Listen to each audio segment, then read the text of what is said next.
Bonjour à tous, j'espère que vous allez bien. Écoutez-moi, tout va pour le mieux. Je suis très heureux de vous retrouver pour cette nouvelle vidéo et aujourd'hui on va donc parler des joueurs qui jouaient dans des clubs relégués et qui vont descendre. Je trouve que c'est dommage s'ils restent en Ligue 2, donc je les vois bien être dans une première division, qu'elle soit française, donc la Ligue 1 ou dans une autre division, mais pour moi ils doivent pas rester en Ligue 2.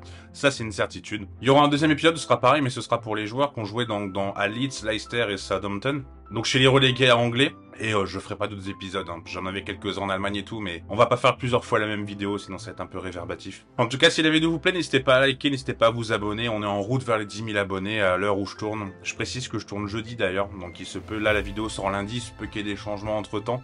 Malheureusement, je pars en vacances, donc je peux pas faire autrement. Donc n'hésitez pas à liker, n'hésitez pas à vous abonner, hein, c'est vraiment important pour le référencement. Merci pour les retours sur la dernière vidéo, franchement, qui a vraiment trop bien marché, donc merci à vous. Et c'est parti, on va donc rentrer dans le vif du sujet. Je vais commencer par un joueur de l'Estac et j'ai envie de parler de Mama Baldé qui a vraiment fait une très belle saison cette année, hein, 25 ans. Il a marqué 12 buts, il a fait 4 passes décisives et c'était vraiment un attaquant qui a fait un excellent début de saison sur Bruno Urles. Malheureusement, avec le départ de Bruno Urles et l'arrivée de l'entraîneur australien, donc je n'arrive jamais à prononcer son nom, donc je vais éviter de l'écorcher. Bah, ça a été un peu plus compliqué, mais comme toute l'équipe de 3, donc ça a été assez difficile pour Mama Baldé, mais il a quand même été très bon. Moi, je lui trouve quand même pas mal de qualité de dribble. C'était un joueur que j'aimais pas forcément du côté de Dijon. Même quand au début quand il arrive à 3, j'avais un peu de doute, mais là cette saison il a vraiment été très fort. C'est un joueur également qui fait beaucoup d'efforts, notamment en contre-pressing. C'est un joueur, par exemple, moi je l'avais mis dans la vidéo où j'avais sélectionné une recrue pour un club de Ligue 1 à Lorient. Si Régis Lebris reste, je le vois vraiment être parfait dans sa tactique, à voilà, à contre-presser, à être important, à la récupération du ballon et à marquer des buts aussi, parce qu'à Lorient, c'est vrai que ça manque peut-être un peu d'un buteur depuis le départ de Terem Moffi. Et ouais, Mama Baldé, franchement, c'est un joueur que je trouve vraiment très bon. Pour moi, il a rien à faire en Ligue 1, c'est une certitude. J'espère qu'il ira pas se perdre dans un pays exotique où il ira chercher l'argent à son âge. Ce serait un peu dommage. Après, chacun est libre de faire ce qu'il veut. Mais je trouve que ce serait bien qu'il continue à rester en Ligue 1 ou dans un championnat, un grand championnat européen. On va voir comment ça se passe pour lui, mais en tout cas, je trouve que c'est un joueur qui a vraiment beaucoup de potentiel, qui a bien progressé, parce que franchement, je le voyais pas à ce niveau-là, moi, quand je l'ai connu à Dijon. Et on espère pour lui qu'il aura une belle porte de sortie, parce que c'est un peu le problème peut-être de l'Estac, et ça va être le même problème un peu pour tous les joueurs de l'Estac que je vais citer. Mais vu que ça appartient au City Group, pardon, à tout moment il est prêté à Gérone ou il est prêté dans un club du City Group. Bon, s'il est prêté à Girona, en vrai, c'est pas si mauvais, hein. C'est plutôt un bon club espagnol qui bosse très bien. Mais bon, ce serait bien qu'il arrive à sortir un peu, on va dire, de système multi-club et puis qu'il puisse prendre son envol de lui-même. Mais on verra comment ça se passe pour lui. Mais en tout cas, ouais, franchement, c'est un très bon joueur. On va partir du côté de Angers, on va parler de Nabil Bentaleb qui a 28 ans, qui était un joueur que j'adorais beaucoup. Quand il a commencé à faire ses premiers bons matchs du côté de Tottenham, je pensais vraiment qu'on aura un crack absolu. Bon, malheureusement, à Tottenham, ça a été un peu plus compliqué par la suite. Il a signé du côté de Schalke, où à Schalke, les premières saisons, elles sont bonnes, hein. Franchement, il fait vraiment du bon travail. Ça a été plus compliqué par la suite, tout comme Schalke d'ailleurs. Et ensuite, il y a eu un prêt à Newcastle qui s'est pas forcément bien passé. Et il arrive à Angers après 6 mois sans club, donc en janvier 2022. Et cette saison, c'est pour moi le meilleur Angevin. Alors je vais pas vous dire que j'ai vu tous les matchs d'Angers, hein, ce serait mentir. Mais franchement, de ceux que j'ai vus, Bentaleb, j'ai toujours trouvé qu'il était sorti un peu du marasme angevin. Joueur qui a une énorme qualité de dribble, qui est capable de se projeter vers le ballon un peu box-to-box. D'ailleurs, c'est le 8e joueur qui a réussi le plus de dribble cette saison en Ligue 1. Vraiment une belle qualité de passe, également une belle vision de jeu. Je sais qu'à un moment, il y avait une rumeur comme quoi le LOSC en voulait. Ça pourrait être une très belle pioche. Peut-être pas en titulaire, mais en tout cas, ça aurait pu être une très belle pioche pour la rotation. En plus, je crois qu'il vient du coin, je crois qu'il vient du Nord. À confirmer ça, mais il me semble qu'il vient du coin. Donc on va voir comment ça va se passer pour Nabil Bentaleb, mais clairement il a rien à faire en Ligue 2, ça c'est une certitude parce qu'il a vraiment beaucoup de talent. Et je pense qu'on n'a pas encore vu tout le potentiel de Bentaleb. C'est le genre de joueur qui est capable un peu de percer sur le tard, même si encore une fois à Tottenham il y a eu des bons passages. Et du côté de Schalke également. En sélection également, ça s'est plutôt bien passé pour lui. Mais voilà pour Nabil Bentaleb, j'espère vraiment qu'on va le voir être à un très haut niveau, parce que moi c'est un joueur que j'apprécie vraiment beaucoup. C'est vraiment le type de milieu que j'aime beaucoup dans le profil, que j'aime beaucoup dans sa capacité à prendre des risques. Et voilà, on verra comment ça se passe pour lui, mais ouais, moi c'est un joueur que j'aime beaucoup. Lui aussi, j'en avais parlé dans la vidéo hein, sur une recrue pour chaque club, mais Yassa Laroussi, clairement, il a rien à faire en Ligue 2. C'est vraiment un joueur qui a beaucoup de potentiel, qui est très bon offensivement, qui est également bon défensivement, même si c'est parfois un peu plus compliqué, mais franchement, c'est un bon joueur. Moi, je l'avais annoncé à Reims, hein, par exemple, je pense qu'à Reims, il est titulaire aujourd'hui, très clairement, vu les profils des latéraux du côté de Reims. Et ouais, c'est un défenseur qui est intéressant, qui est capable de dribbler, typiquement le latéral moderne en fait, qui est capable de se projeter, qui est capable également de faire des appels intérieurs par moment. Belle qualité de centre également, je trouve. Belle qualité à faire. Franchement, ouais, c'est un joueur qui est vraiment très intéressant et j'espère qu'on va réussir à le voir. On va réussir à le voir sortir lui également du City Group et le voir voilà, dans un club où il pourra pleinement s'épanouir. Donc voilà pour Laroussi, pardon. Et l'autre, Audebert, ce sera après. Et ouais, franchement, c'est un joueur qui m'avait vraiment beaucoup plu en début de saison, mais c'est pareil, quand il a laissé partir, ça a été compliqué. Alors lui, Massengo, il n'appartient plus à Auxerre, il avait été prêté par Bristol, mais Bristol n'est pas un club de première ligue, donc c'est pourquoi je le mets dans cette vidéo. Massengo, j'avoue que je le connaissais pas forcément plus que ça, hein. Je regarde pas forcément les matchs de Bristol. Je connaissais Massengo juste de la vidéo de Nuit avec, où ça avait l'air d'être un super gars. Mais à part ça, je connaissais pas plus que ça, et je trouve que c'est un joueur qui est très intéressant, qui est un peu complet, capable un peu de tout faire. Peut-être le petit axe d'amélioration que je trouverais, moi, à Massengo, je trouve qu'il se projette pas assez vers l'avant. Il fait vraiment beaucoup d'efforts, il court énormément, il est vraiment mobile, il est bon également balle au pied, mais ouais, je trouve qu'il a du mal à se projeter, peut-être à prendre sa chance également. C'est dommage, mais en tout cas, il a rien à faire en deuxième division. Ça, c'est une certitude. J'espère qu'un club de Ligue 1 arrivera à le prendre, parce que c'est un joueur qui a vraiment un bel avenir devant lui. On rappelle qu'il a que 22 ans, hein, donc on va voir comment ça va se passer pour lui. Enfin, il a bientôt 22 ans, même il les a pas encore. Il les a dans quelques jours. Donc on va voir comment ça se passe pour Massengo. Mais franchement, vu ce qu'on a vu à Auxerre, ce serait vraiment dommage de ne pas le voir en Ligue 1 nouveau, ou en première division en tout cas, dans un autre club. Mais ouais, franchement, moi, ce Massengo, je connaissais pas, et c'était une belle découverte, comme pas mal de joueurs, hein, d'ailleurs, de l'équipe d'Auxerre, quand ils sont, avec tous les prêts qu'ils ont eu, ça a été vraiment une belle saison. C'est dommage qu'ils descendent, malheureusement, enfin, tant mieux pour Nantes, hein. Pas de préférence entre les deux, mais je trouve qu'Auxerre avait vraiment fait du mieux possible pour se maintenir. Malheureusement, la marche était un tout petit peu trop haute. Mais voilà, en tout cas, Massengo, c'était un joueur, ouais, c'est un joueur qui me plaisait bien. Pour le cinquième joueur, c'est un joueur qu'on a connu en Ligue 1 et je comprends pas son parcours. À lui, c'est Ronny Lopez. Parce que Ronny Lopez, moi, je l'ai vu au stade du coup à Lille, où je le trouvais vraiment intéressant. Peut-être un peu trop, comment on peut dire ça? Peut-être pas assez surprenant. En gros, on sait ce qu'il va faire, quoi. J'arrive pas à trouver le terme. Je suis désolé. Je pars bientôt en vacances, je vous ai dit, hein. Donc là, les termes, ça commence à être dur. Mais ouais, j'ai du mal. Je trouve qu'on sait déjà ce qu'il va faire. Ça l'empêche pas de marquer, on l'a vu lors du dernier match contre Lille où clairement quand il y a eu l'action là devant Alexandro, on savait exactement ce qu'il allait faire, il l'a fait, il a marqué. Mais c'est un joueur qui me plaît bien moi, que je trouve vraiment bon.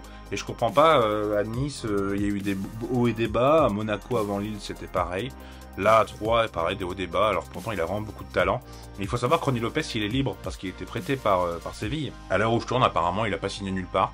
Donc en tout cas j'ai pas trouvé l'information, n'hésitez pas à me dire en commentaire. Mais ouais, Ronny Lopez, 27 ans, c'est un joueur qui peut encore rendre beaucoup de services à pas mal de clubs de Ligue 1 pour moi. À voir si son corps le laisse tranquille, c'est aussi le gros problème de Ronny Lopez, hein, ça faut pas l'oublier. Mais ouais, c'est un joueur qui a beaucoup de talent et j'espère qu'on arrivera à le revoir encore faire des bons matchs parce que ouais, franchement c'est un profil qui est intéressant. On va retourner à Angers, on va parler de Imad Abdelli qui est arrivé en provenance du Havre, un joueur libre.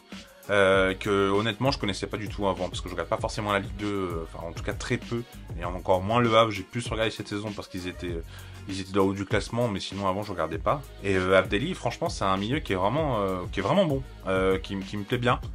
Qui a connu ses premières sélections d'ailleurs là il y a quelques jours avec les Fennecs, donc bravo à lui, c'est bien. Moi là où il m'impressionne, c'est un joueur techniquement qui est vraiment très fort. Franchement, sur les petits appuis pour dribbler, pour éliminer les adversaires, il est quand même vraiment costaud. Devant le but, il commence à s'améliorer. D'ailleurs j'ai eu une interview de lui, alors je sais plus où c'est, je sais plus dans quel média.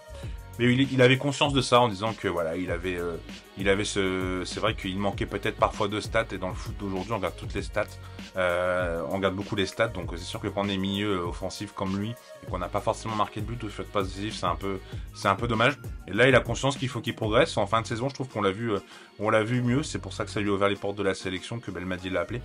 Mais ouais, franchement, c'est un joueur qui est très très intéressant, qui a seulement 23 ans, et j'espère qu'il va pas retourner en Ligue 2, parce il était sorti du Havre pour aller en Ligue 1, et malheureusement, bah, là, c'est Angers qui va en Ligue 2 et le Havre qui va en Ligue 1.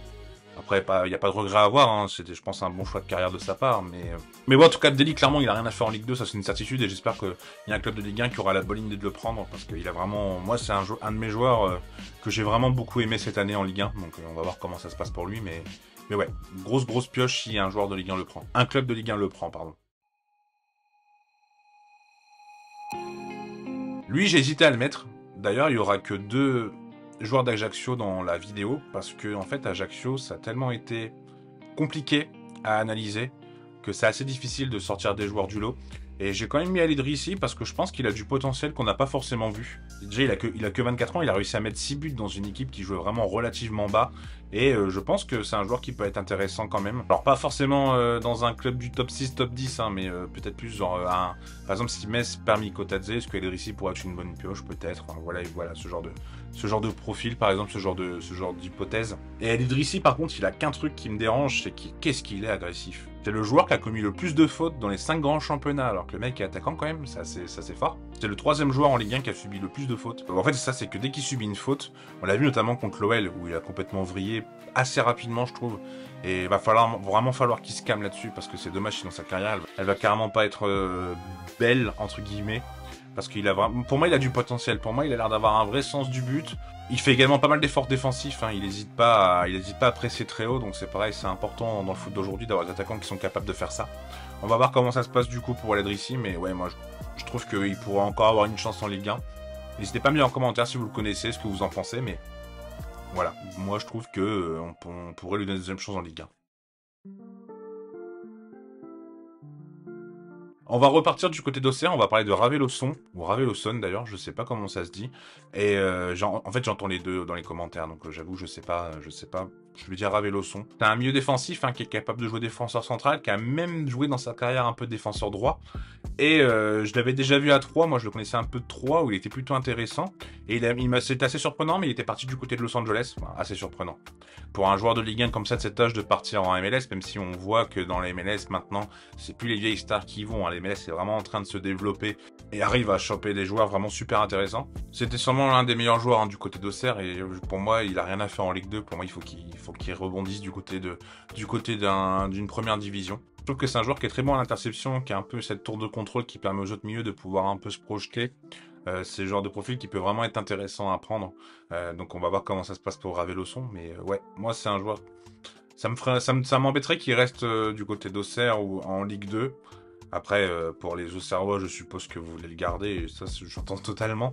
Mais pour sa carrière, je trouve qu'être en Ligue 1, ce serait mieux pour lui. Donc on va voir comment ça se passe. Mais ouais, c'est un joueur qui m'a pas mal plu cette saison. On va retourner du côté de l'Estac, on va parler de Wilson Odobert qui a seulement 18 ans et qui a montré vraiment de très belles choses. Odobert, il a vraiment beaucoup de talent, il a une vraie capacité à dribbler. On le voit notamment aussi avec les sélections jeunes, hein, du côté de l'équipe de France. C'est un joueur qui est vraiment bon, qui a beaucoup de potentiel, et j'espère qu'il trouvera la bonne porte de sortie. Parce que faut pas qu'il se perde en Ligue 2, il a le potentiel pour faire beaucoup mieux. Alors après, il a que 18 ans, hein, donc s'il fait une saison en Ligue 2, c'est pas non plus le plus dramatique. Peut-être que c'est comme ça qu'il arrivera à parfaire ses gammes, en jouant avec une équipe qui va sûrement gagner pas mal de matchs l'année prochaine, parce que 3, ils sont un peu spécialistes de l'ascenseur. C'est un joueur qui est vraiment pétri de talent, et j'espère sincèrement qu'il trouvera, s'il reste pas à 3, une belle porte de sortie, qu'il aura beaucoup de temps de jeu, parce que c'est un joueur qui me plaît beaucoup. On va parler du meilleur défenseur central de Auxerre cette saison, et c'est Joubal, le Brésilien, qui a 29 ans, qui est un peu un stopper à l'ancienne. Je lui trouve un peu un côté Maripane. Vu le niveau de Maripane les derniers mois, c'est peut-être pas forcément flatteur, mais je pense que ceux qui connaissent Maripane, vous voyez de quoi je veux parler. Défenseur, voilà, qui est plutôt bien placé, un vrai stopper à l'ancienne, qui intercepte bien les ballons, qui est toujours bien placé pour pouvoir contrer les ballons. Plutôt contrer qu'intercepter d'ailleurs. Voilà, qui est plutôt bon également en duel aérien, qui a un vrai rock, un défensif. Et Bah, je pense que pour un club qui... Bah, un autre club qui joue le maintien ou qui a besoin d'un défenseur central, on va dire du bas de classement, pourrait être une vraie pioche pour moi. Donc à voir comment ça va se passer pour lui. Mais c'est un profil qui m'a plutôt plu dans cette Ligue 1 et je trouve que ce serait plutôt bien pensé de le prendre. On va partir ensuite sur un autre milieu défensif, mais du côté d'Angers, on va parler de Baptista Mendy. Et Baptista Mendy, l'année dernière, il y avait Lens qui était dessus. Et ils ont préféré prendre Salis Abdou Samed.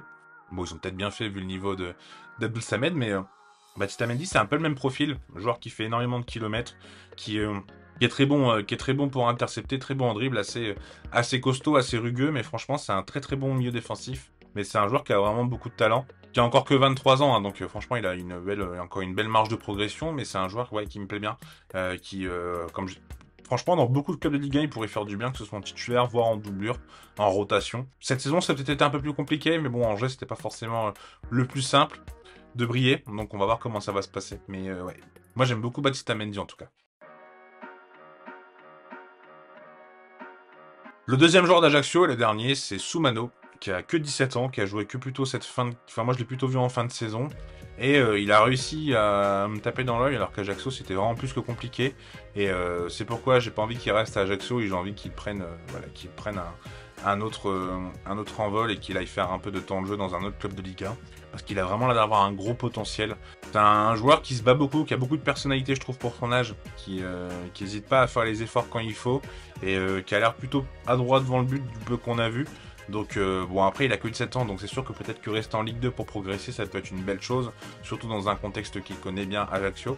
Mais en tout cas, je le mets quand même dans cette liste parce qu'il a l'air d'avoir vraiment un beau potentiel. Donc on va voir comment ça se passe pour lui, mais c'est un joueur qui, pour moi, peut avoir vraiment un bel avenir. Après, j'ai pas assez vu un gros échantillon pour dire que Soumano va vraiment être un gros crack, mais en tout cas, le peu que j'ai vu, franchement, ça m'a l'air d'être une petite pépite. Donc on va voir comment ça se passe par la suite. On va parler maintenant de Salama, qui joue du côté d'Angers, qui a 22 ans, qui est arrivé cette année en provenance de Dunkerque, et qui est un joueur qui est vraiment très intéressant, qui est bon balle au pied, qui arrive à prendre la balle et être très mobile.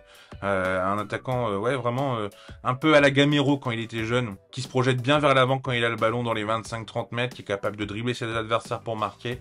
Vraiment un attaquant, moi, qui me plaît vraiment bien. Son seul petit défaut, peut-être, c'est que devant le but, je trouve que des fois, il fait pas forcément toujours preuve de bon sens.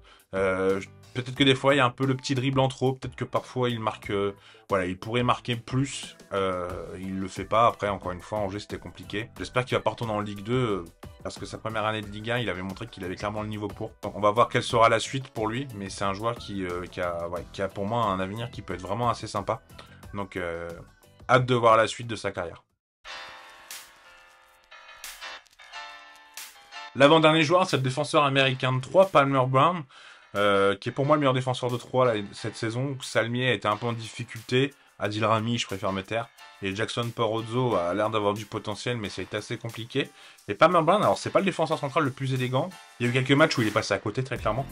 Mais notamment avec Irley, je le trouvais plutôt bon. Il arrive en provenance de City, hein.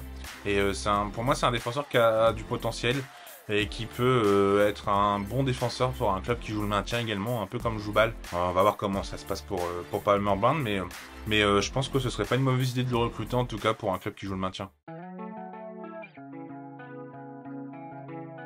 Et le dernier joueur, c'est Souleymane Doumbia, le défenseur gauche d'Angers. Alors, il y a pas mal de joueurs d'Angers, hein, mais franchement, c'est que des joueurs que je trouvais intéressants et voilà. Bon, après, Angers, on sait que c'est très compliqué, que ce soit d'un point de vue sportif ou d'un point de vue extra-sportif.